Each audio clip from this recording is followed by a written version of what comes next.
Hello, I'm AL the consultant, and today I want to talk to you about company structure. I'm going to talk to you about five more popular versions of company structures. Those are LLC, S and C Corp, 501c3 nonprofit, or the sole proprietorship. To start with, before you make a final decision on your company structure, I would suggest to you to get yourself some good legal advice, whether from an attorney or from a CPA, or if you prefer, a good business consultant. And what they'll do is they'll explain to you the different types of entities with their pros and their cons, and then help you choose which one would best fit your business model. Also, in consideration, you must consider, where do you want to file? Where do you want your business to reside? Do you want it to reside in your current state, or do you want it to reside in states such as Delaware or Nevada? Many businesses still file and incorporate through those two states. Now, your business structure, it sets you apart from your business. It separates the two entities. So one has an EIN, which is an employer identification number, and then you, the person, you have a social security number. And by structuring your business properly, it separates the two entities. Now, the purpose of this, structuring your business properly and separating the two entities, is to help you build business credit. Business credit is a must if you want to stay in business. Every business needs money. Every business needs to have money available when a deal comes to the table. So, how do you have that money? How do you have that credit? You build that credit. You must also limit, when building your credit, you must also limit your personal liability and the personal liabilities of the owners, officers of your company. So the standard corporation, also called the C corporation, is the most common corporate structure. Now, this corporation is a separate legal entity. It's owned by shareholders. And because of this, the shareholders cannot be held personally responsible for the debts of the corporation. The shareholders' personal liability is typically limited to only the amount of shareholders invested in the company. So the next thing is, you want to look at the advantages of the C Corp. So there are several advantages. I just spoke to you about one of them. The shareholder of C Corps are typically not personally responsible for the debts and liabilities of the business.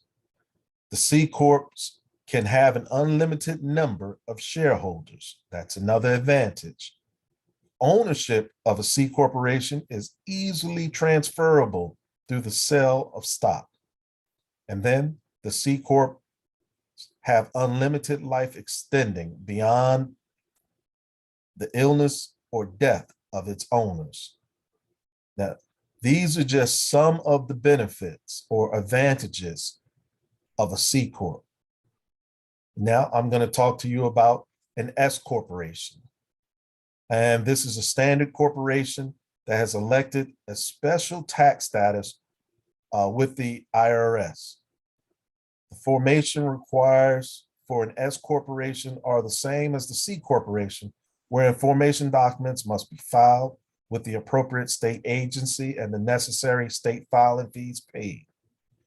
One reason so many small businesses choose to elect the S Corp status with the IRS is that the S corporation special tax status eliminates the possibility of double taxation.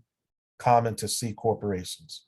So with the S corps, a corporate income tax return is filed, but no tax is paid at the entity level.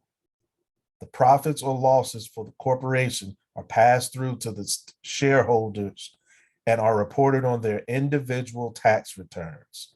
So the advantages of an S corp, the S corp avoids the possibility, as I told you, of double taxation on profits.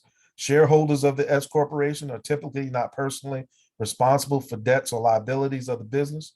Ownership of an S corp is easily transferable through the sale of stock. S corps have unlimited life extending beyond illness or death of all the owners. Additional capital can be raised by selling shares of an S corp stock, and potential customers may perceive an S corp as a more professional entity than a sole proprietorship or a partnership. And then there's still several other advantages for an S corp. Then we have what we call an LLC, a limited liability company. And this is a relatively new business structure allowed by state statutes. The LLCs are popular because, similar to corporations, owners have limited personal liability for the debts and actions of the LLC. Other features of the LLC are more like a partnership, providing management flexibility and the benefit of pass-through taxation. Owners of LLC are called members. And since most states do not restrict ownership, members may include individuals, corporations, or other LLCs and foreign entities. There's no maximum number of members. Most states also permit single member LLCs, those having only one owner. And a few types of businesses generally cannot be LLCs, such as banks and insurance companies. But check with your states for their requirements and the federal tax regulations for further information. So some of the things that you will need to make sure that you take care of when setting up your company structure is your commercial address. You need to have a physical address for your company that is outside of your personal residence. And you want to ensure that it is not a P.O. box. Because what's going to happen is banks, lenders of any type, various business structures, when you go into business deals, people are going to look up that address. They're going to Google it.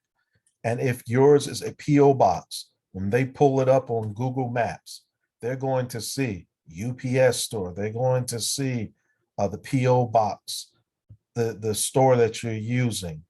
You want to use a physical address, a commercial physical address. You also want to have an established business phone number. Get yourself a separate phone number for your business. And then finally, set yourself up a professional email account. With that being said, that is going to conclude today's topic that we were talking about, which is business structure. Take care and have a great day.